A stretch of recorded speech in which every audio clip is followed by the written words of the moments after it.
and start. Welcome, everybody. We are going through the art of war, and we are on chapter 4. The plan today is to read, a couple of people will read, and then read from the chapter, and then we'll go ahead and Jason and Aman will present their translation, and then we'll open it up for comments. All right, that's the format. Go ahead and type exclamation mark in the chat if you would like to read. Yeah, let me start the introduction about today's chapter. Today we are on the chapter 4, and the title is Formation. Okay, so quick review. First chapter, we talk about the plan. It's just like the very starting point, and Sun Tzu is talking about the 5 things. Okay, the Tao, the heaven, the earth, the general, and the method. So, and then chapter 2, we talk about the evil part of the war, because you have to know the evil part before you know the profit or the advantage of waging a war. And he's talking about the financial plan, how much money costs, and how soon you will burn out your money. So you have to finish as soon as possible. Last week, we talked about the strategy to attack. Okay, basics is talking about Sun Tzu is try to define how to win. What do you mean, winning? Okay, so you need to know thyself, know thy enemy. Okay, so that's the way. He doesn't say you will win all the time, but you will say you have no danger if you know yourself and know others. That's up to last week. And this week's the title is called Formation. And then for the first 3 weeks, I always said the audience is the prince. And then this week, it's debatable. I think it's gradually changed to talk to the general. Okay, so the prince or the rulers probably still sit on the side, and Sun Tzu turned his head, talk to the general. And for sure, for next week, it's for the lesson is for general. That's my opinion, and also that's the scene I try to set up. But of course, if you disagree, you disagree. There's no solid evidence who is the audience. So today the subject is formation, and it's very short. So we probably can finish a little bit earlier, and we have enough time to discussion overall on this chapter or in general. Okay, so let's start. Aman, you have something? I just want to give you a little bit of something on the format. We have to, Jason needs to leave in about 1.5 hours. So we're going to make sure that everything is, covered during that time. Second point is that when we're discussing the verses itself, we'll focus just on the verses, not their application to modern day times, modern day at this point. What we will do is that once we're finished with everything, that's when we're going to go into applications. Right now, first we'll focus just on the core text itself. All right, Aman, go ahead. Yeah, I just wanted to add, as Jason pointed out, he translated the title of this as Formations, which is apt. I just wanted to read a little blurb here on that title. The character Xing, which is what he's translating, can mean shape, form, appearance, or in a more restricted sense, disposition or formation. The Martial Classics edition apparently followed Cao Cao and titled the chapter Chunxing, shape or disposition of the army. As it will appear, the character connotes more than physical disposition or formation. So I just wanted to read that to bring up the fact that when Sun Tzu is talking about formation, he is not in the strictest sense talking about just the layout of the battlefield and the forces. This is also about the formation of a mentality, the formation of a mindset, the formation of character that goes into warfare. Thank you, Aman. Let's go with the first reading. It will be by James. James, go ahead. Okay, this is the Giles translation. It's called Tactical Dispositions in the Giles translation. Sun Tzu said, the good fighters of old first put themselves beyond the possibility of defeat and then waited for an opportunity of defeating the enemy. To secure ourselves against defeat lies in our own hands, but the opportunity of defeating the enemy is provided by the enemy himself. Thus, the good fighter is able to secure himself against defeat, but cannot make certain of defeating the enemy. Hence the saying, one may know how to conquer without being able to do it. Thank you. Thank you, James. Next is Mike. Mike, go ahead. Yeah, the translation is from James Trapp, and the title is Deployment. The great generals of old first ensured that they themselves were beyond defeat and then waited for the enemy to make themselves vulnerable. Thus, we can say that although you have it in your own hands to place yourself beyond defeat, you cannot, of yourself, bring about the defeat of the enemy. Whilst you are unsure of victory, defend. When you are sure of victory, attack. Defense should indicate that you are not in a position to defeat the enemy. Attack that you are even stronger than you need to be. A skilled defender digs himself in. You should stop here because. Oh, okay. Thank you. Thank you. Yeah. Okay, so I think even the title, we already face some difficulty because different translator will use different name, just like Amang talk about the call 行. Okay, so technically it means formation, how to lay out the army, but more than that, because when I do work on the translation, sometimes there's a difficulty because sometimes the same word, he means the visible. Okay, so he will talk about formation, but the formless. So, that got confused, but, just be aware of this word. Second thing is from last week, we talked about stratagem to attack. And that really raised a question, how does Sun Tzu think about defense? Okay, so here he started to talk about defense, but he doesn't use the word as defense. He used the word in Chinese called 不可胜. Okay, and one translation read by Mike is called beyond defeat, right? Is that beyond defeat, defeatable? Something like this. So I translate more on the word by word. Okay, I call it undefeatable. Okay, to this word. So that means you are defense, but not really defense. It just make yourself undefeatable. Not because you are so strong, because you have make no mistake. This kind of concept.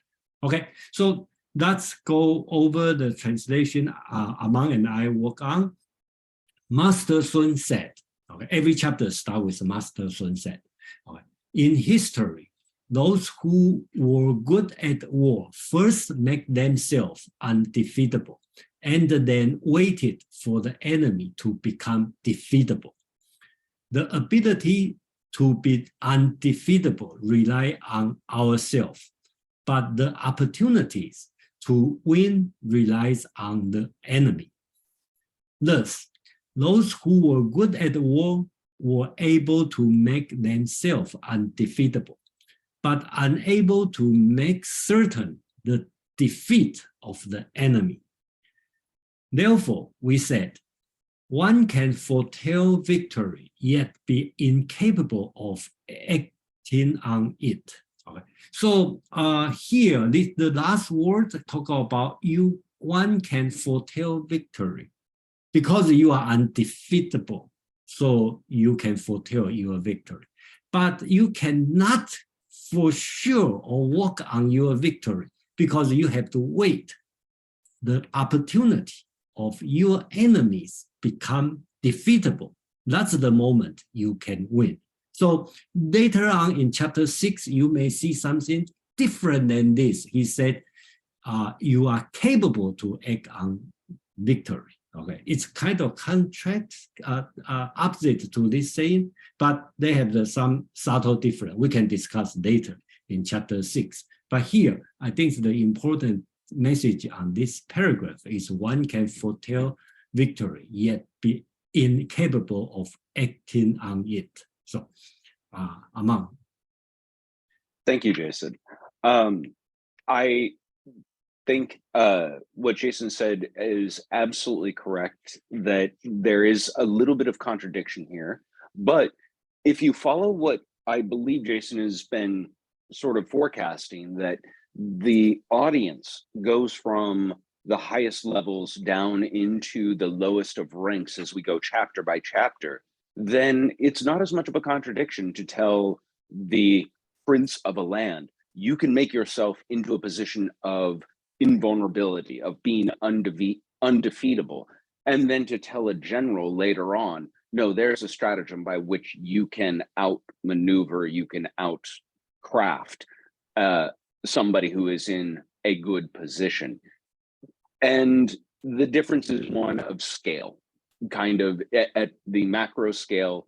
A society, a city-state, a prince is capable of making their homeland into an undefeatable or an invulnerable sanctuary, whereas on the battlefield, engaged in any given circumstance, it would be possible to still take advantage of an opportunity in someone else's ranks. I wanted to read Mei Yao Chen's commentary on this, because I think it really is succinct. It says, that which depends on me, I can do. That which depends on the enemy, I cannot be certain of. And this is essentially the message I constantly tell my students regularly. You have control over what you have control over, and you do not have control over the things which you don't. So you have to account for those things, i.e. the moods of your professors, but you need to be responsible for the things that you can be accountable for, doing the work, taking the time, putting in the effort, doing the study, etc. So I think there's some universalism to this that sounds unremarkable to us now, but might have been earth-shattering to a prince in 6th century China who is just being told for the first time, you don't have control over the whole world. I'm sorry, it's just not going to go your way every time. Wonderful. Thank you, Amon. Wonderful to see so many hands up. So we're going to go with David, Bill, James, Chris, and Joe. David, go ahead. Yeah, I think an important, succinct lesson of this is you can't always win. You will not always be in a position that your army or politic will be the winner. But this is what the best do, and this is the best you can do. So if no matter how weak you are, if you can prepare a way to preserve yourself, then the opportunity may present itself to take advantage of the vulnerability that's presented. That's just, don't say you can do more than you can do, but if you can, you know, so it's like, yeah, it's definitely advice for general. Wonderful. Thank you. Thank you, David. Next up is going to be Bill, followed by James. Bill.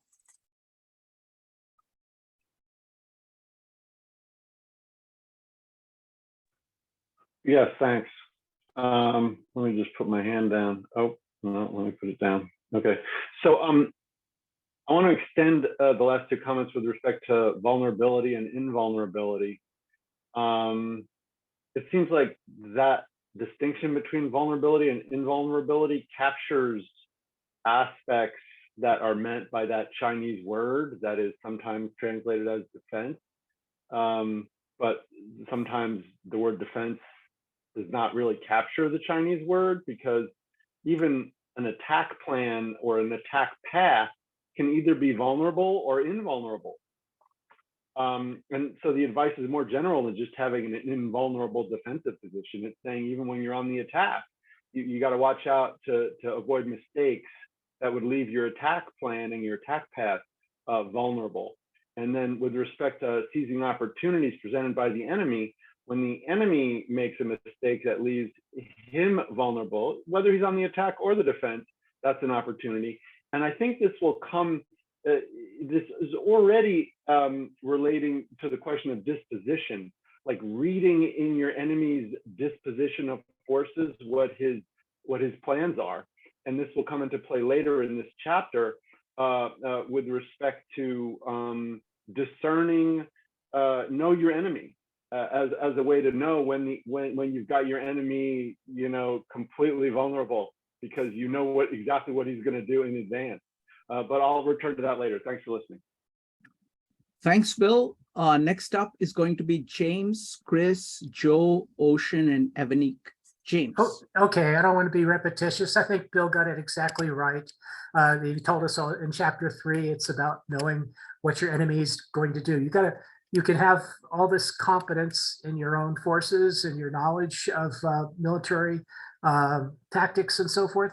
But on the other hand, if you don't know your enemy, you're only going to win about half of your battles. That was the lesson that he was trying to instill in chapter 3, along with the 5 essentials for victory, the kind of things that the bases that we have to have covered, like not letting non-combatants control the fight, not having a division in our ranks. And here we have the idea of being prepared to avoid defeat, and then waiting for an opportunity to be provided by the enemy. So I think that that's an excellent deployment strategy. Wonderful. Thank you. Thank you. I love the variety of comments and the pithiness of the comments. Next up is going to be Chris. Chris, go ahead. Yeah, so I think I don't have a problem with the second part. I think that's, like basically you can say it's control we can control, or the fog of war, where, no complete information can ever be known, right? But the first part, I think, is a little bit confusing for me, because I actually don't believe that anyone can ever. I'm more confused by the translation. In terms of you can ever be put into a position beyond defeat, right? So basically, you can do everything right, you can still be defeated. The invulnerability, I think, is not a message I think he really conveys.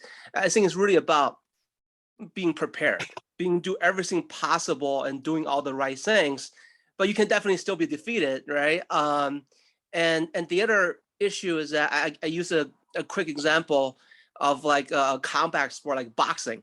So you could be undefeated if you stay 10 feet away from the other boxer, right? You just basically circle him for 12 rounds, but you will never achieve victory either. Maybe you'll just die of tiredness first. You hope the other guy does. But when at the point of your greatest victory, which is you get into the distance where you can actually punch the other person and knock him out, that's also the point where you are mostly at risk, because you're close the distance where he can also have an opportunity to knock you out. Maybe you're better prepared and you have a better chance of knocking him out, but by closing the distance, right, and try to achieve victory, which is what he talked about later, right, which is not only doing defensive. You play offense, you always open yourself up for the chance of defeat. So that's why I think this whole point about putting yourself beyond the chance of defeat it's a weird way of translation. It's never the way I understood the way that he meant it. So wonderful. Thank you, Chris. I don't know if Jason or Amon have any comment on this one, the idea of invulnerability. If you have, please go ahead. For the time being, I would just chalk it up to hyperbole. Sure. It's a sales pitch to the prince, but there may be something more to it than that. Got it. Yeah, I see the Chinese message is talking about this way, and I agree with Chris. That's nothing. I disagree on that. That's true, but unfortunately, Sun Tzu has nothing more to say at this moment. That's what he said in the text. Thank you. Next up is going to be Joe, followed by Ocean. Joe. Yeah, I mean, I think that everybody's kind of captured already, but as you know, the meaning behind this particular passage with the idea of knowing your enemy. The only thing I would actually add that may be helpful is essentially is that also, you know, knowing your own self, knowing your own capacity in order to engage with battle is also important. And I think that that's part of what has been kind of talked about already. But yeah, I think, you know, this is ultimately about understanding your enemy and understanding their strengths and weaknesses. Thank you. Thank you, Joe. Next up is going to be Ocean, Evanique, and Mark. Ocean.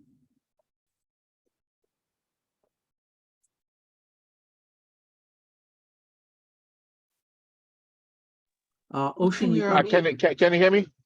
Yes, I can hear you now. Go ahead. Oh, great, yeah. Good to join. I'm somebody who applies the philosophy in the real life.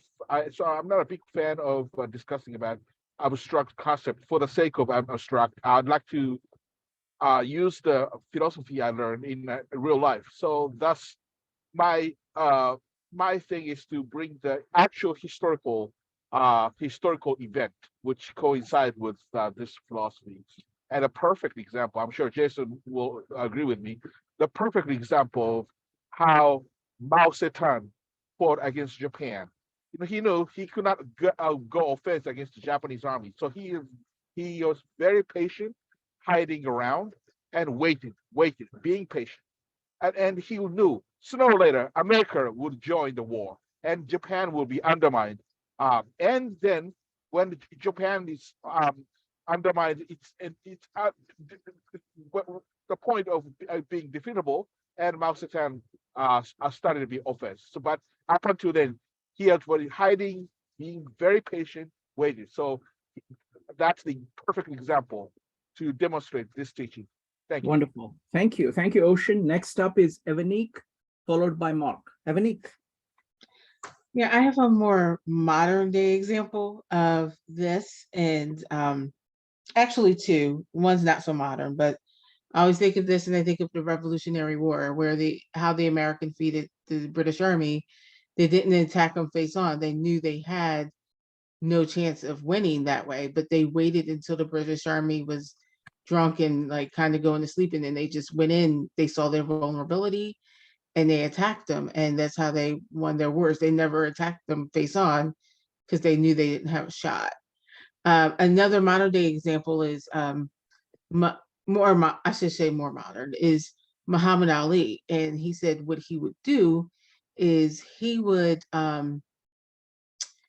wear his opponent out. So when Muhammad Ali, for those who don't know, is a boxer. And what he would do is he would just wear the opponent out. Like he would move real fast. And once the opponent was tired, that's when he would go in and go for the win. So I just see that as the modern day example. Thank you, Evanique. Next up is Mark. Thanks. I love the example of Muhammad Ali. I remember when I met him, he was very, very personable. He threatened to knock me out, but luckily I scooted away. I just want to make one short comment on this and two questions. One is that within the dichotomies that we're presented with here of defeat and victory, self and other, there is also a place of stasis, I think, because if we're securing our own defeat, but we're waiting patiently, then sort of implicit in here is that there can be a state of stasis where things are in between. One question, Jason, is in number 4, chapter 4 here, one may know how to conquer without being able to do it. Is the word know the same word as we saw at the end of chapter 3 in know yourself and know the other, know the enemy? And my other question is, oh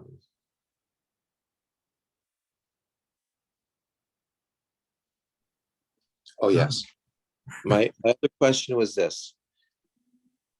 Is it an empirical question whether to secure ourselves against defeat lies in our own hands in chapter 2?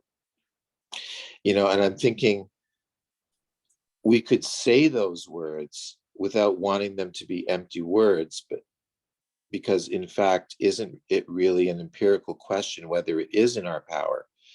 And if we think of people who are under attack right now, they're certainly relying on other people to back them up. And it's not clear when something is entirely within our power or not. Yeah, thank you, Mark. Your question always difficult to answer, but I really appreciate, because you make me think. And another thing, I start to know what I don't know. So thank you, Mark. First question about no. Okay, the 知, okay, that's the same character, exactly the same as the beginning of chapter 4 and the end of the chapter 3. But I translate it different. Okay, the chapter 3, I translate as no, and in chapter 4, I translate as foretell, because the reason is it have a little bit of future tense, because you don't know, the war haven't started yet. How do you know I'm win? So you only foretell you are about to win. So that's my interpretation, and I believe most of the translator doesn't make this different. They just know the victory. So I think foretell would be proper. When you read the Chinese, I believe in my mind, I'm thinking about foretell, not just know. A different kind of know thyself. Okay. So, and second question, I didn't get it. You say in chapter 2, what's the question about? He's talking about an empirical question. You talk about in chapter 2?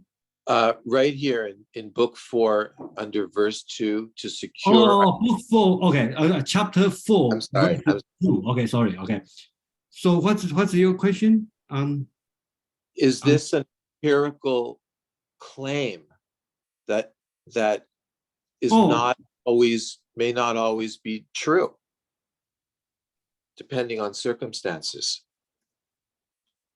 I don't know what would be the proper answer, but I would say, just like Armand said, it's probably a little bit more sales pitch during this time. Yeah. So, so I'm not sure sales pitch you consider as an empirical question or not.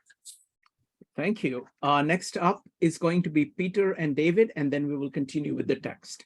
Peter. Yeah, hi. Sorry for joining a little bit late. I was kind of listening to, there were two people. I think one is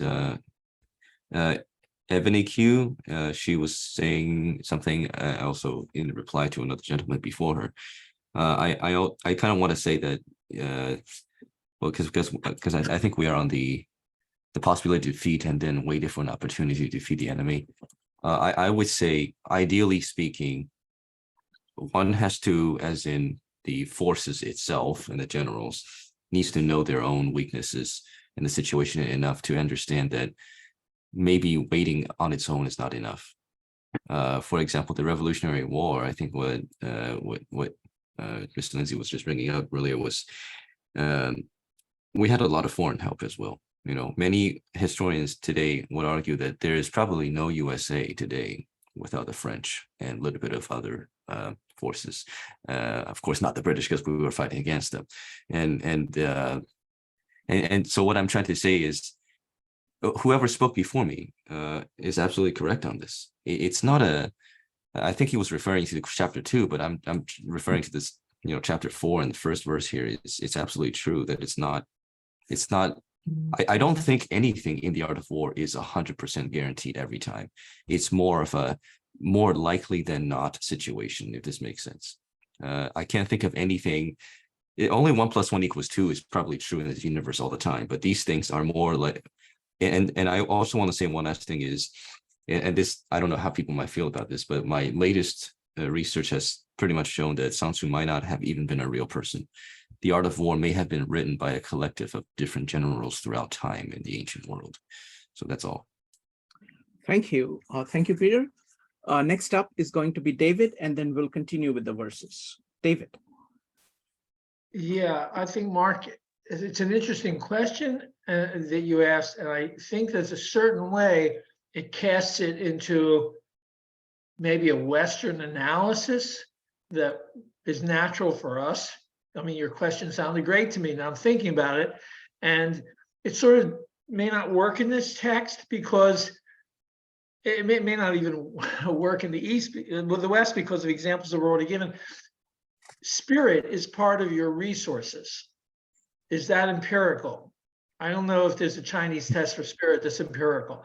Your supplies are virtual because you know what you expect to be able to forage and get. You're not carrying all your supplies, you know, so you have expectations. There's some empiricalness to that, but you know, if it's going to be a long siege, it depends on the weather and other things. And what are your limits? What are your troops' limits? And what opportunities will present themselves? So this is making it clear that they're hypotheticals, kind of like the last person said. So I think that some of the essential capabilities of your side, which you have to use and create defenses for, you just have to think. There's a suggestion of conservative defense in preparation. But you know, I don't see that there's an empirical issue there. It's about your knowledge and intuition of the possibilities. Thank you, David. Jason. Oh yeah, I just like a quick response to Peter talking about the truth or the Sun Tzu or this book, Art of War. Yeah, I think we don't know. That's true. Okay, there's no solid evidence. But two things I'd like to mention is number one, in Sima Qian, who has a great historian, he writes the great historian, the record of his great historian on the 200 BC.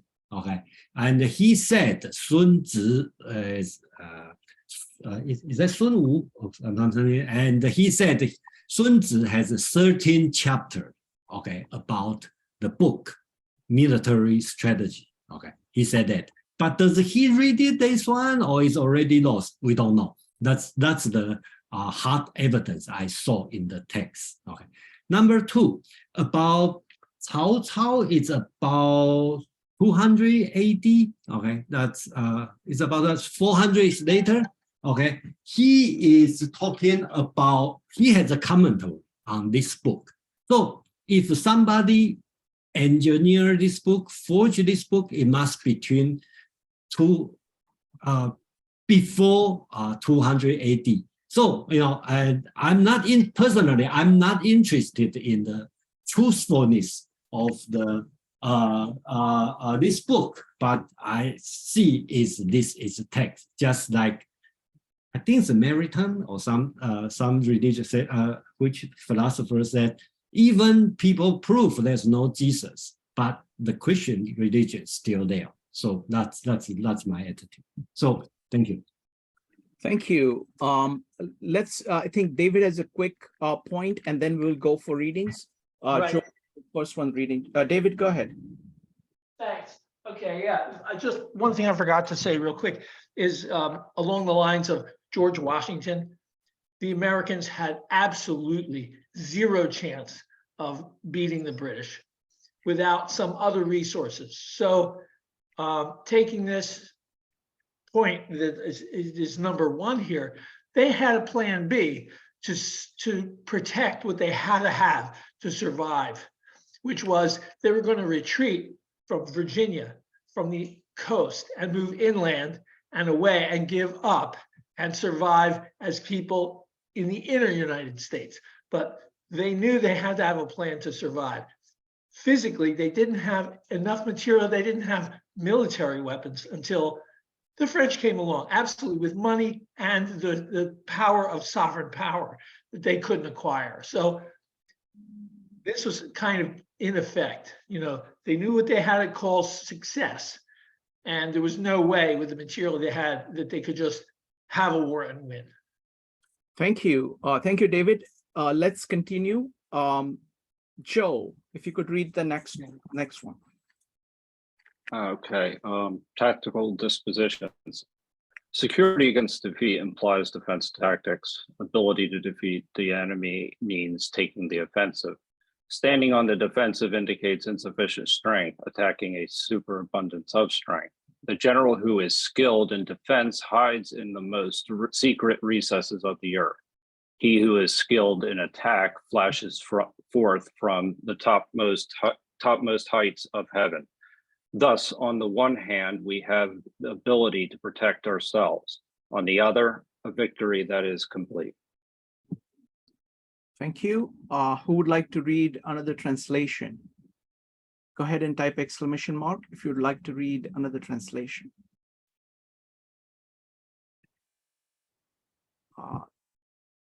If all else fails, can I call on Aman? Yes, perfect. Thank you.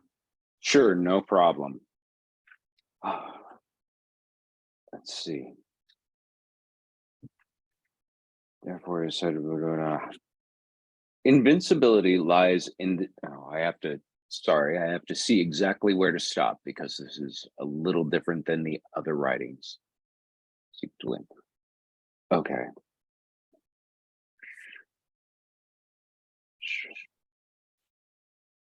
Very sorry. All right, there we go. Invincibility lies in the defense, the possibility of victory in the attack. One defends when his strength is inadequate. He attacks when it is abundant. The experts in defense conceal themselves as under the ninefold earth. Those skilled in attack move as from above the ninefold heavens. Thus, they are capable both of protecting themselves and gaining a complete victory. Okay, this paragraph is short, so let me this one.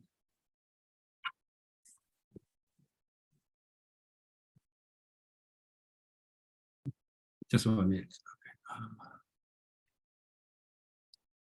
To be undefeatable is to defend. Again, Sun Tzu put a lot of words defend here. Okay, and others I think here has most defend here.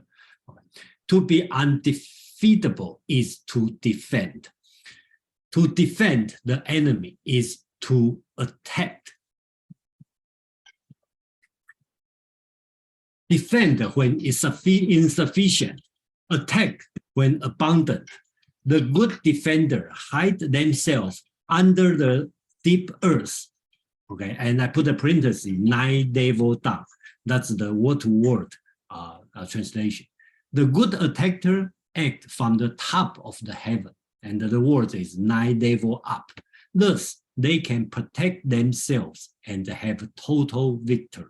So, of course, we should not take the 9 devil too seriously. I believe that's rhetorical or sales pitch, if you want to say, but I think that's a good metaphor talking about the concept of defense and attack. When you attack, you should feel you are in the 9 devil high of the heaven.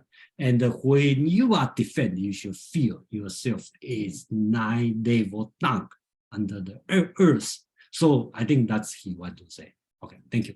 Aman. Sorry, I have to step out. Sorry, I was anticipating a question here about the idea of defend. So I wanted to get the etymology out there in one go. Yeah, this is very flowery in terms of language. To the ninefold or 9 levels up or 9 levels down, to be defended below the earth or to attack from the heavens. But there is something, if you look closely, the undefeatable is to defend. You are undefeatable when you are in a defensive posture correctly. Defeat is capable when you are attacking. And this was something that was being talked about before. You open yourself to a line of attack when you must attack, when you are the attacker. defend when things are insufficient, attack when they're abundant. I think we can all kind of see the sense in that. The idea being, it costs more to attack than it does to defend.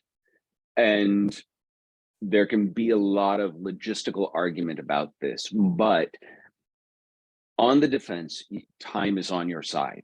When you are, and we've seen many guerrilla encounters over many a time of protracted wars where the defender of their land have had time on their side, and even in a position of great insufficiency against a force of great abundance, and I could think of any number of examples, that stratagem, that sticking to that stratagem actually ensures a victory much more so than sort of throwing caution to the wind and throwing yourself pell-mell at your attacker when you're in an insufficient position and when you're would be able to defend yourself.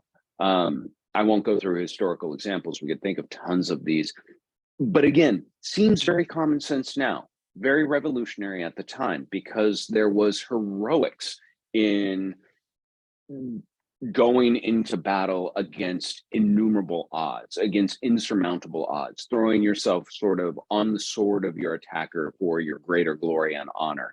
And Sun Tzu's message here is, that's a terrible way to win a war. That's a terrible strategy for victory. It may get you sung about a generation or two, but it will also get your homelands taken and your dynasty and name erased from history within a very short while. So Sun Tzu thinks in terms of a very long game here. And that was something he fostered in the Chinese diaspora and the Chinese culture at large, was to think strategically very long term, not in terms of immediate engagement or immediate battle, but what is this going to mean to my grandchildren, my great-grandchildren, my great-great-grandchildren, and what can I do now to ensure their future? Thank you, Amon. Again, it's wonderful to see so many hands up. So folks, we've got about 45 minutes to finish this entire chapter. So keep your comments concise. All right, let's go ahead. Bill, James, Chris, Peter, and Joe. Bill. Thank you. I just have a question about the word that modifies heaven and the word that modifies earth, which has been translated as either deep or ninefold. I'm interested in the ninefold translation. Like, what's that getting at? Like, the Chinese word that's been translated as ninefold, are there other translations of that Chinese word that access what the author meant by ninefold? Go ahead, Jason. Yeah. Well, the word that he uses is nine, number 9. Okay. So I don't know how about other translator, but I believe most of the time 9 has been used as highest number. Okay, because if you do one single digit, 9 is the highest, and the Chinese traditionally try not to go to the top, which is 10. Okay, which a little bit Taoism thinking, but that's the word is 9. I think it means high and low, very deep and very high. So I hope I answer your question. Unless you have other question. I would like to add to it, Jason, just by pointing out that this is also something of an ancient traditional cosmology of China, in to think of both the heavens and the earth as layered or stages of existence. And what about the English expression "to the nines"? We're going to do this to the nines. No, I'm sorry. Not identical, but you'll see that we colloquially use idioms like this that don't necessarily have an easy graspable etymology. And I would say ninefold heaven or ninefold earth would be very similar. Even in Sun Tzu's time, they wouldn't necessarily harken back to the ancient cosmology by which this originated. Thank you. Next up is going to be James, Chris, Peter, Joe, and Allison. Thank you very much. Yeah, this idea of defensive security against defeat. In other words, people have been talking about this. How do you know you're not going to be defeated?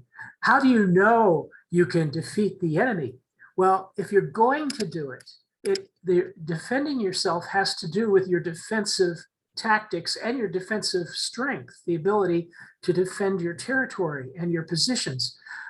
Being able to defeat the enemy means able to surmount the enemy on his own territory or on whatever territory is being contested, so that the enemy is routed in that case. So this is a kind of like it's both power and mental preparation. The idea that there has to be the confidence in all through the ranks of from the leadership down that can accomplish this kind of movement. And I love the boxing analogies. I think they're great. And then standing on the defensive and is an indicator of insufficient strength. That's probably true, because if you're not on the offensive, being on the defensive indicates insufficient strength. I play poker, and this is like all applies. Attacking, it implies that you have an abundance of strength. And then the last one, above, I mean, look at Ukraine and the importance of drones. It's very likely that a lot of the positioning in the war has to do with drones. And look at the Vietnam War with the tunnels. Could they have possibly, the Viet Cong, have been possibly as successful defending against the Americans without the tunnels? So in this case, the secret recesses of the earth. I mean, it just makes so much sense. If you can create great strategies underground, great strategies in the sky, and you want a victory, you come from above. You're striking flashes. He who is skilled in attack flashes forth from the topmost heights of heaven. I mean, strategic bombers maybe, but it's great ideas. Thank you, James. Next up is Chris. Folks, let's try to keep focused on the text, because I'm worried we have got only about 30 minutes left to finish everything. Chris, go ahead.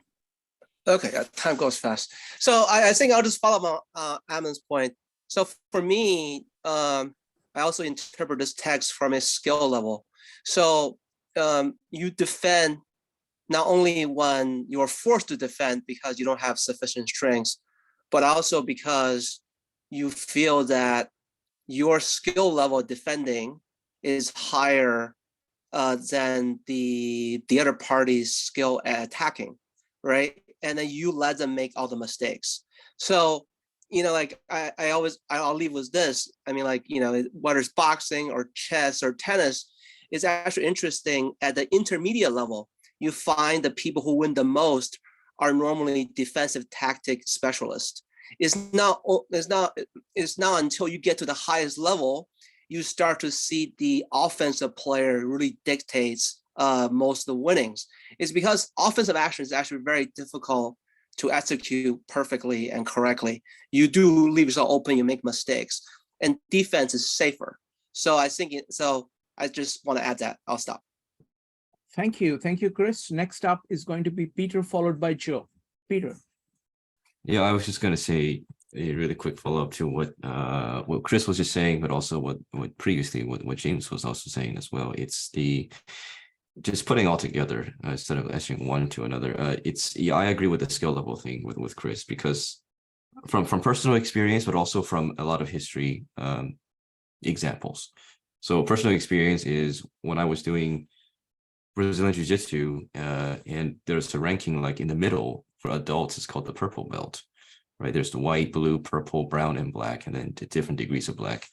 that right in the middle is usually considered where you actually find what you're good at and what you suck at. You kind of go on from there. And as I went through Brown and eventually to second degree black, modern day, I realized that defending, well, of course, because of my skill level, but I'm not saying, because the reason why I think Chris made a good point is because if you don't think about skill level and you suck, but you don't know it because you're ignorant, then you think I'm going to defend. You're going to get crushed by, and this is my follow-up point, by a historical thing, over and over again by someone like Alexander the Great. He took over his known world in very fast amount of time for his technology.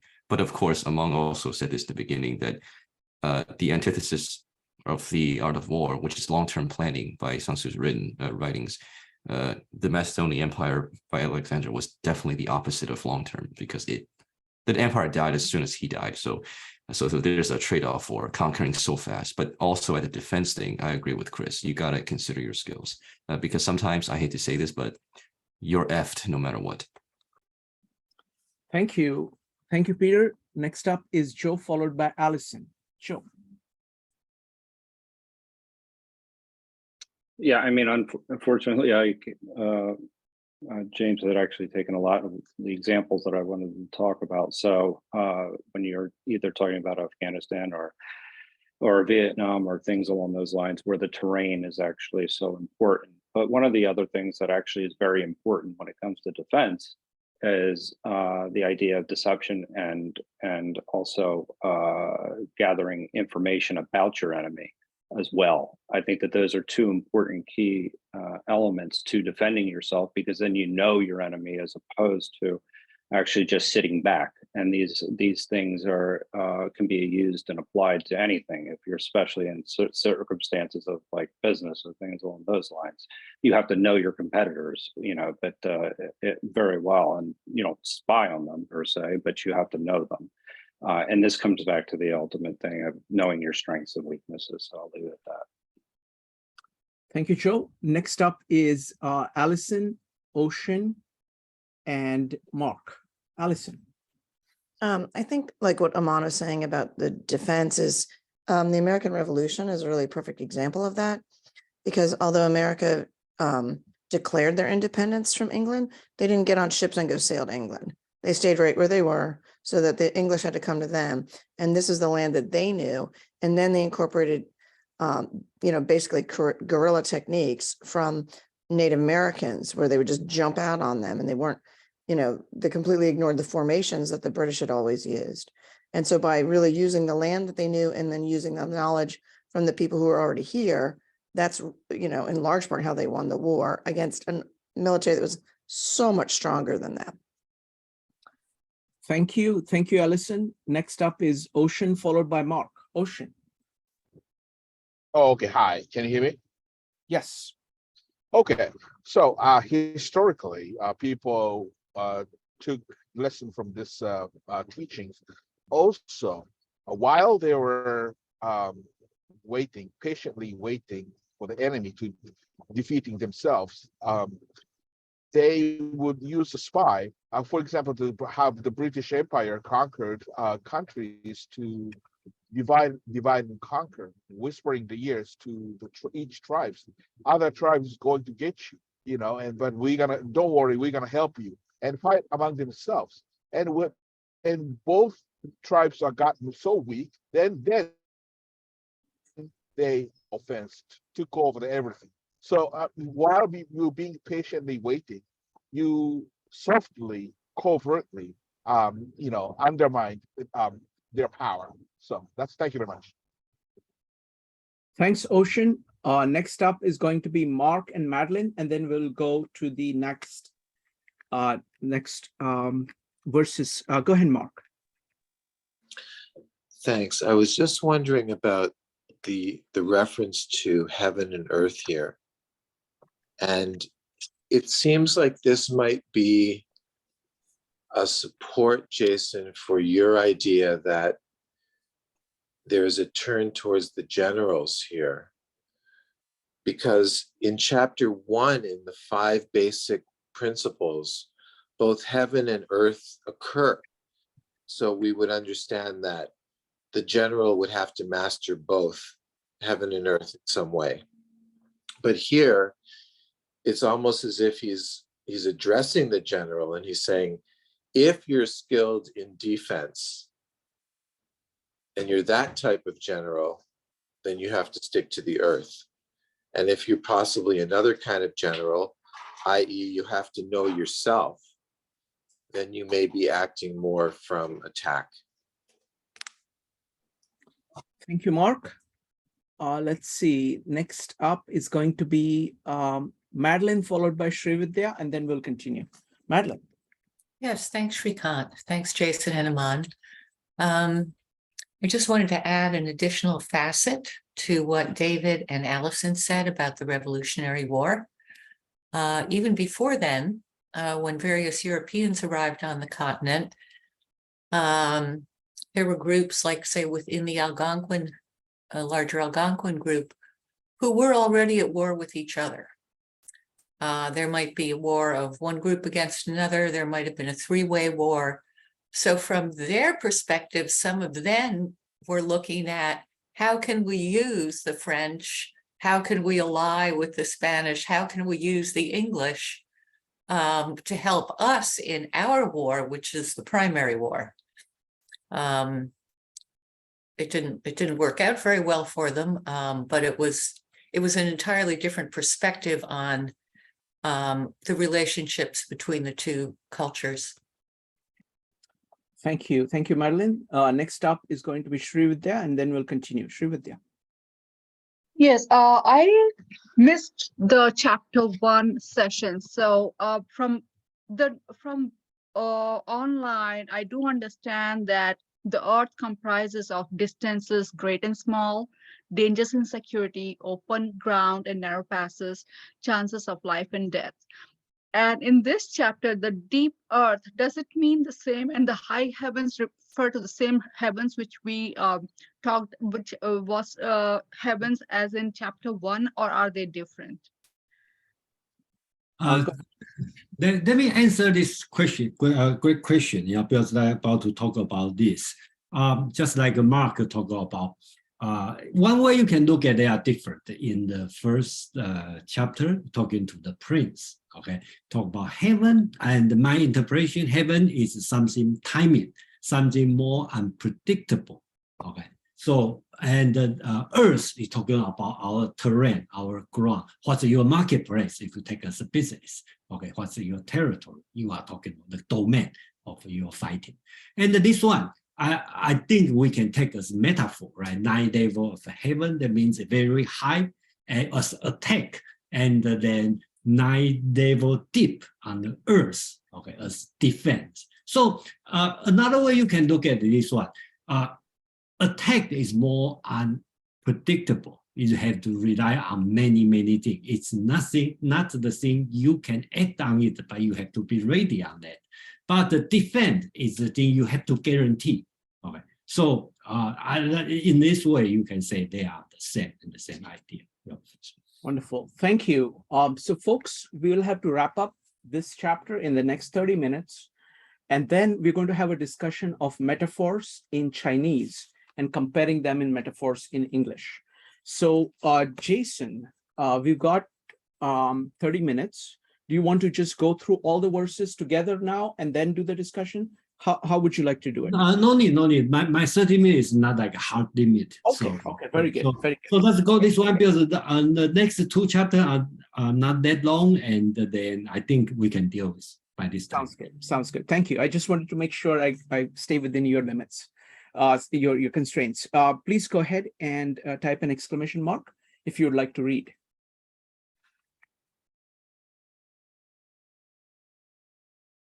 James, can I volunteer you? Okay, thank you. Oh, okay, very good. So James followed by Evanique. James.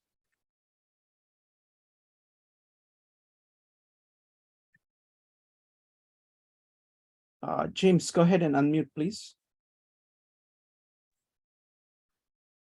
Okay, I'm going to try to do it. I have 2 different versions, and one is more readable. To see victory only when it is within the ken of the common herd is not the acme of excellence. Neither is it the acme of excellence if you fight and conquer and the whole empire says, well done. To lift an autumn hair is no sign of great strength. To see the sun and moon is no sign of sharp sight. To hear the noise of thunder is no sign of a quick ear. What the ancients called a clever fighter is one who not only wins, but excels in winning with ease. Hence, his victories bring him neither reputation for wisdom nor credit for courage. He wins his battles by making no mistakes. Making no mistakes is what establishes the certainty of victory, for it means conquering an enemy that is already defeated. Hence, the skillful fighter puts himself into a position which makes defeat impossible and does not miss the moment for defeating the enemy. Is that right?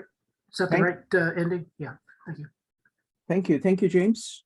Next up is Evanik.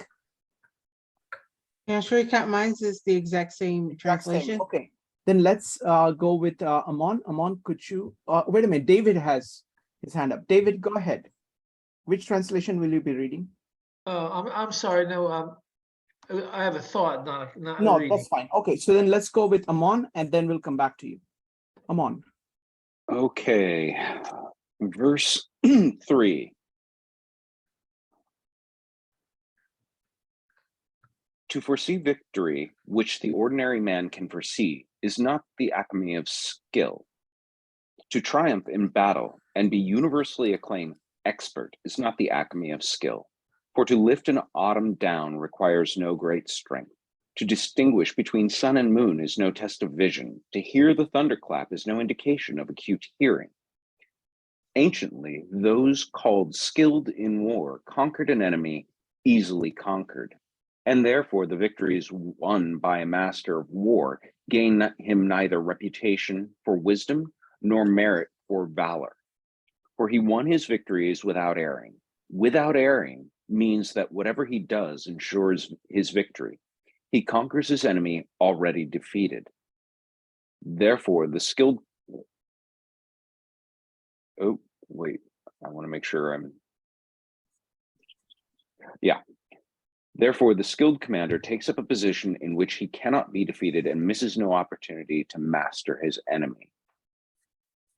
Thus, a victorious army wins its victories before seeking battle. An army destined to defeat fights in the hope of winning. I think that's right, right?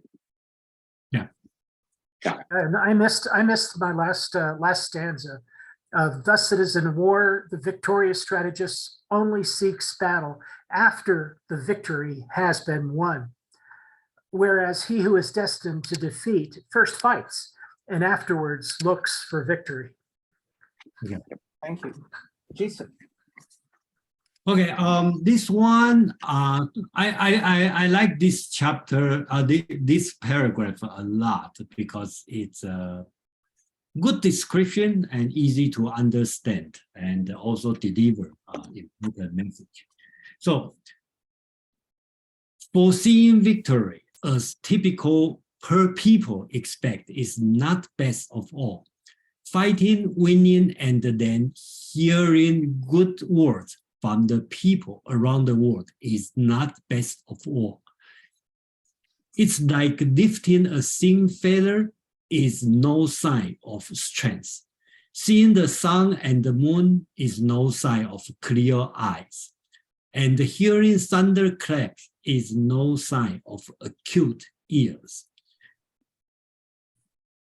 Historically, those who were good at war defeated the enemy promptly when the enemy, were defeatable. Therefore, their victory brought them neither a reputation of smartness nor attainment of courage. Thus, they won by making no mistake. Those who make no mistakes are certain to win by their action because they are defeating those who are already defeated. I think this is very important, right? When I read this one, through the history, the victory brought them, the true victory brought them neither a reputation of smartness nor attainment of courage. Okay. So when you say somebody is very courageous in the war, that means you already lose, like Achilles, right? So this kind of thing, that because you are doing wrong thing, that's why you get reputation of smartness and you get the reputation of courage, because you already have some mistake on the high level. Otherwise, you don't need to use your smartness. You don't need a brave soldier,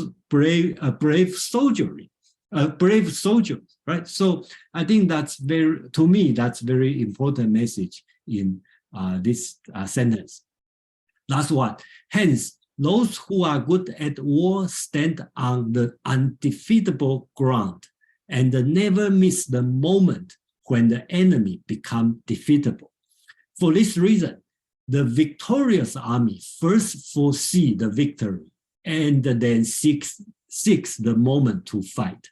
The failing enemy first fights the war and then desperately seeks to win. I think the last sentence also very important, right? Just not only in the war, also in any business, any action, you make a plan, you know you are going to win, you are going to make it. Then the rest, you just execute the plan. Not like other failing army, right? They fight first, bravely, smartly, and then they are seek to win. Okay? So that's the different attitude. And I think this one is very important. At least to me, I think that's a very good lesson to remember in the daily life. Yeah, thank you, Aman. I have to say, this is a great chapter or a great verse for all the boxing and fisticuff martial arts metaphors, because I don't know anyone who's stepped into the ring more than a few times who hasn't once had the experience of, and then I was just fighting for my life, because I did not know how outclassed, how outmatched, how outnumbered I was. If you've never fought against somebody who outstrips you to that degree, then you never really tested your skill set enough to find your own limitations. It's a great arena for having that experience in a relatively safe regard compared to warfare, where what he is saying, it seems really simple. Great soldiers don't go into questionable fights. Great generals, great soldiers, great military tacticians went into unquestionable fights. And therefore, it wasn't a thing of great glory or great gain. It was just a day's work, full stop. However, when you are fighting first and then figuring out, is there a way I can actually win this? You've already lost. You have already missed the very first part of the lessons, know thy enemy, know thyself, which is why I think the ring is a great metaphor for this, because if you knew you were outclassed and still got into that ring to test your skills, good on you. You're a brave person, but you didn't expect to come out a winner. If you went in there thinking that you were going to walk out, not with a knockout in 2 rounds, and by round 3, you found, oh my God, I didn't do enough conditioning. Yes, I am speaking from some personal experience here as well. Then you have had the real terror of, can I just survive till this is over? Somebody please throw in the towel and save me. Wonderful. Thank you, Aman. This is so beautiful, Jason. I mean, I really love this, because this is very Taoist. This is saying, just focus on the Tao, accept it, and then, do the Wu Wei, so you don't have to do anything else. You're just working with the Tao. So I think it's just beautiful, beautiful. Thank you. Next up is going to be David, Bill, and Chris. David. Yeah, this is lovely. This is sort of talking about the construction of the internal process and the invisibility of what's going on. So I want to bring this to other realms than war just for a second. But the skill in anything, he's saying, makes the difficult easy. So Mozart done well sounds like a child playing. It just is so natural. Everything is just relaxed and comes through. But it's actually like the hardest thing to do, right? It's kind of a contradiction. So there's a warning that the depth of prepared skill isn't really visible when you're looking. You know, where's the iceberg? It's not what you're looking at. So it allows, I mean, the actual skill allows the person to see what's unseen to everyone else. And so that skill is invisible. It's unseen as a skill. Even the results aren't enough to measurement, you know. So it's not an empirical thing again, Mark.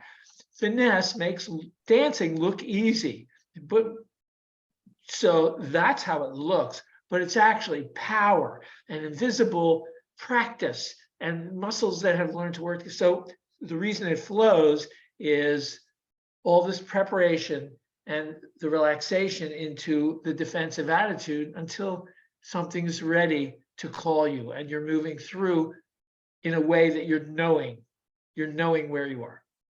It's very cool. Thank you, David. Next up is going to be Bill, Chris, Ocean, and Joe. Bill. Thank you. He, in this paragraph, lists a number of things which are good, but they're not the acme, not the zenith, not the height of excellence. And then he lists the one thing that's the height of excellence. And that is making no mistakes means conquering an enemy that is already defeated. It means only seeking battle after the victory has already been won. It seems to me that this refers back to chapter 1, paragraph 5 in the Giles translation, where it says that all warfare is based on deception.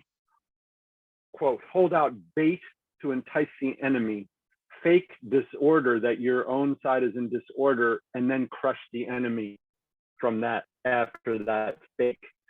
Fake that you are far when you are near, fake that you are unable to attack when you are able to attack. So this is what creates the opportunity to be certain of victory and to seek battle only after your victory has already been won. Because when you've got the enemy thinking that you're weak when you're really strong, then he's going to implement a strategy that's optimal for you being weak. And that strategy of his is going to be very suboptimal for you when you're strong. If you can get him to think that you're far away, he's going to implement a strategy that's optimal for you being far away, but it's going to be really suboptimal for if you're really close. If you can fake to him that you're in disorder, your army or your people are in disorder, he's going to adopt a strategy that's optimal for you being in disorder, but it's going to be very suboptimal for you being in good order. And once you've got him pursuing a strategy that's so suboptimal for your real capabilities and your real position, et cetera,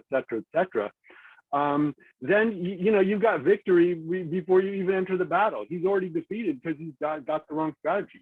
So I wanted to put that out there. I think that's what his point is when he says that this kind of victory for assured in advance is the height of excellence, because no matter how good you are in all those other ways, if you have not mastered this skill of the right fakes and the right deceptions, then you're always going to be taking a chance when you enter battle. So I'll stop there. Thanks for listening. Thanks, Bill. Next up is Chris, Ocean, and Joe. Chris. Yeah, I resonate with what Shrikant said. Like, I think it's very Taoist, from a Chinese point of view, or very Zen-like from a Japanese point of view.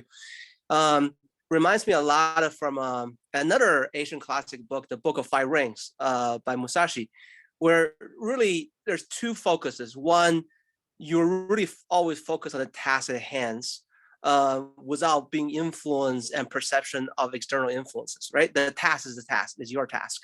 And second, you're not competing with anyone else. You're trying to perfect and better than what you were yesterday, right? So it's just the ever nonstop improvements and being prepared.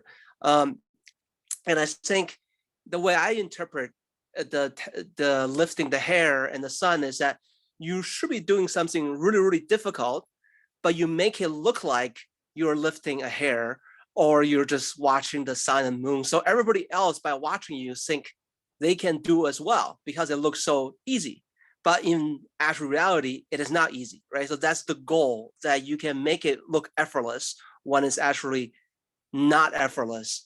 And therefore that you really discount, like the really, go back, I'm kind of repeating, is the external feedback. You really had to discount that, right? In terms of the either the criticism or the praise that you're getting from the third party, because the ultimate measurement, if you're honest on your own feedbacks, that really should trumps over everything else. I'll stop here.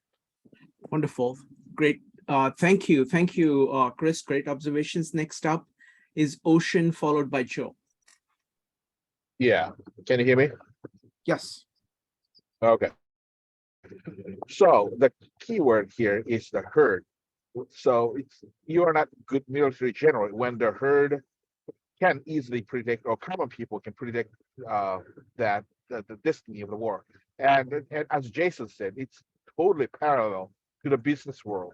If you take a look at historical examples like legendary, multi-billionaire stock people like a John Templeman or Warren Buffett or those geniuses, they buy certain stocks way before those millions of herd start buying. In other words, right before the stock crash in 1929, even the people at herd, Shoeshiner, can borrow large sums of money in speculation and buying the stocks and make a fortune. Of course, a few weeks later, that stock is going to go down radically, and everybody lost the money except the one who bought those stocks way before and sold out. So, so people who does the can see the things that most common people can never predict. People like Warren Buffett or Joe Templeton, so they can foresee certain stocks or a certain world's destiny way before the herd can predict. So that's the distinction. Thank you very much. Thank you, Ocean. Now a comment from Joe, and then we're going to go to the final set of verses. Joe. Yeah, I mean, I think when I see one of the key, because everybody's kind of covered a lot of things already, one of the key things is a clever fighter is one who not only wins, but excels in winning it with ease. And if you think about it in terms of strategy in chapter 2, he talks about in paragraph 3, passage 3, the skillful leader subdues the enemy troops without any fighting. He captures their cities without laying siege to them. He overthrows their kingdom without lengthy operations in the field. And it's kind of consistent with that. And it also talks about the idea of not attacking walled cities as well. And so you're heading into so this is the idea. You're not heading into battles that you ought not be going into. Thus, you're winning with ease. And there's a bigger thing to be considered here is at a higher level. That's somebody that's acting, prudently about when they go to war. So they're not necessarily just rushing into war because they're not going into situations that are basically where they'll lose. Thanks, Joe. Let's have reading. Evanik, you didn't get to read last time. Would you like to read this time? Sure. So, okay, so I'm a little confused because I think I'm supposed to start at 16.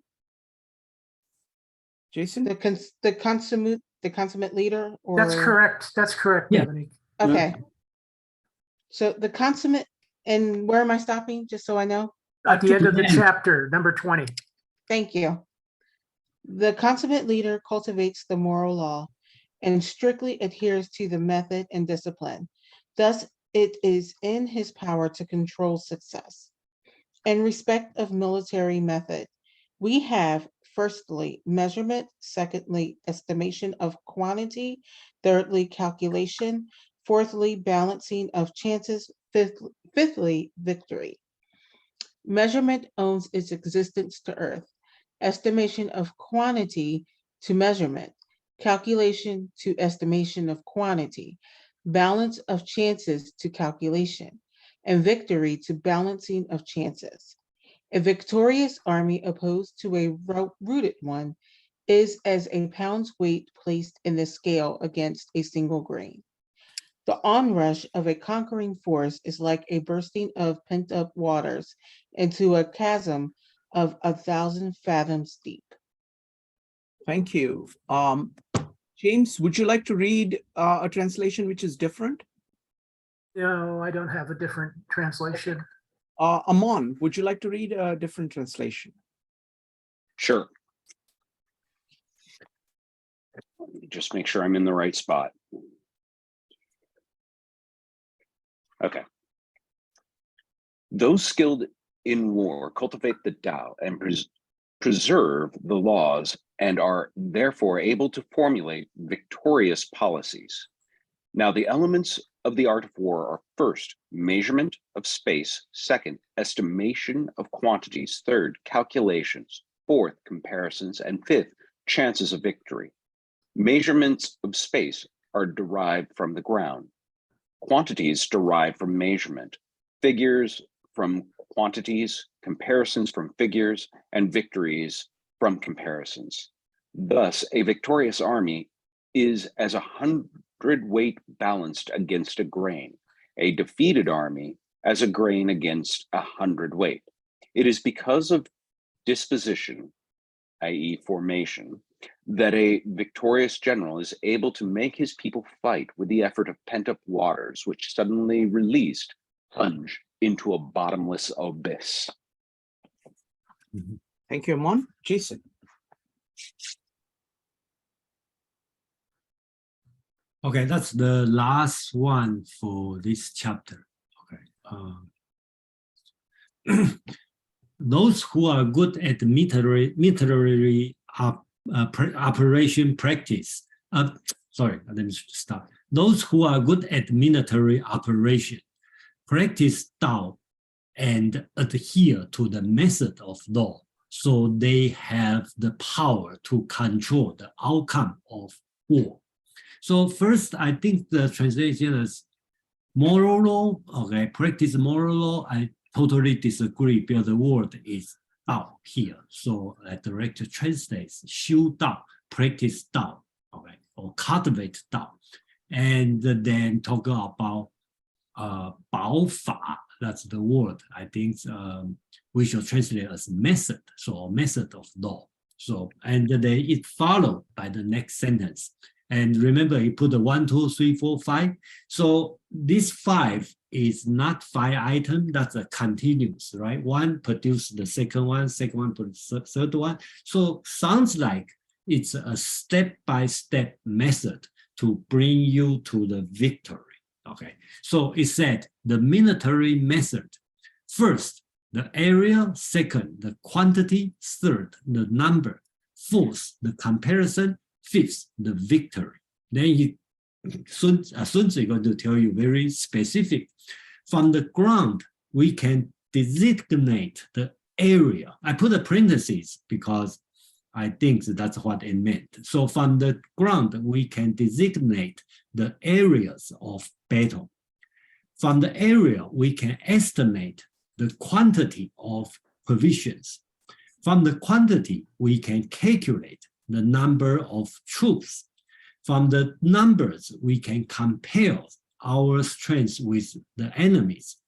And from the comparison, we can foretell the victory. So it's kind of, one from the ground all the way to victory, 5-step process bring you to victory. I think the American Revolution, okay, war is a good example, right? From the ground, I think who talked about Edison, right? So that's a great example to think through. Okay, and the last one, the victorious army is like a pound weighted. I'm sorry, the victorious army is like a pound weight against a grain. The failing army is like a grain weight against a pound. The victorious fighter would be like the bursting dammed up water rushing into a creek thousands of feet below. This is formation. So the last sentence is very important, and then I think they lead to next week. Okay, we call it "shi," and then but here he calls it formation. So Chinese. So this chapter, the title is "xing." I translate as formation, and next chapter, the title is "shi." I call "shi." I refuse to translate to any English word. But these two words together, 形式, means circumstance, situation, our environment in the common Chinese language. So it's interesting. Sun Tzu put 形 here. And I think the next week we will spend probably much more time to discuss what's the meaning of 是. And please just remember this description. The victorious fighter would be like what? Bursting, dammed up the water, rushing into a creek thousands of feet below. That's Sun Tzu is talking about 是, or you want to call it 形, and then in this kind of situation. So I think that's I will have to say for today. I may have to leave anytime soon. So I will leave to Aman, Shirin Khan, and everyone. Wonderful. Thank you. Thank you, Jason. And I'm just delighted that we managed to finish only 2 minutes, I think 1 minute, 10 seconds late. So sorry about that, but that was close. All right, folks. So what we're going to do is that we are now, first we'll go to Aman, and then comments. And then after our discussion of this chapter, we're going to be talking about metaphors in Chinese, the nature of metaphors in Chinese. So Aman, go ahead. So since this is the opening to the open conversation, I'm going to take advantage of it because this passage gives a perfect opportunity, because Sun Tzu offers a metaphor right at the very end: water crashing from a height pent up into an abyss thousands of feet below. Really powerful metaphor. It's a beautiful image. It's evocative. And that's not something you think of when you think of a military strategy text, but it is necessary to capture your audience's attention, to get them to start to think in terms that you want them to think. And I've discussed many times throughout this session how the landscape and the method of warfare, what had been undergoing a sea change of this time, from chariot, formal ritualized warfare, into fielded conscripted soldiers in ranks and ranks and ranks. These are very different animals. And so when you're speaking to this audience, you want to speak their language. Many people in here in the discussion mentioned some very Taoistic ideas, and I love turning Taoist into an adjective, even though it's not a word, but I think it should be. But I want to disabuse us of thinking of this strictly in Taoist terms, because Taoism will come after this. Sun Tzu precedes Taoism. All of the Chinese landscape draw from the same, what I've called proto-Taoism in other texts, but in this context, what you can think of as sort of the pan-Chinese cornucopia of universal ideas. This would be similar. The analogy I draw is you can use the term spirit or soul in the Western world. Regardless of religious affiliation or background, almost all of us have some conception of that. It's a pan-Western cultural concept that we all share. In the same way, there are pan-Asian concepts that are shared, especially East Asian. And so yin-yang, which many of you are familiar with, mostly from Taoism, is one of these ideas. It predates Taoism and exists long before then. So many of these metaphors would be wrapped in those ideas. Many of these allegories would allude to sort of a yin-yang balance because it appeals to the Chinese mindset. So this pent-up dam bursting waters thousands of feet below, there's both a very yin and yang, action and water and chasm depths and great heights. You can see the yang and yin in that.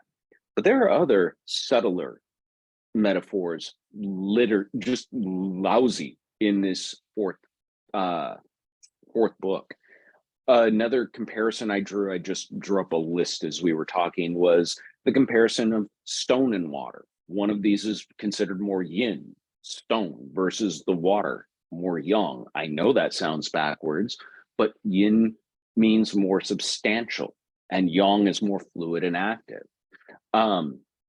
Also, the idea of the Tao, which is where he ends this, is a much more yin idea than the idea of fa, method or law or direction. They balance each other as well. Heaven and earth, defend and attack. Even what Jason was talking about, these ideas of xing and shi, which are used as a single dual syllabic term to mean situation or concept or circumstance, form their own yin-yang pairing of xing being the more yin, what we just read, and what we're going to read next week, shi, the more yang. Not that it is active, but it is just about to be active. It is that pent-up dam with the first crack in the wall. All of that energy about to explode.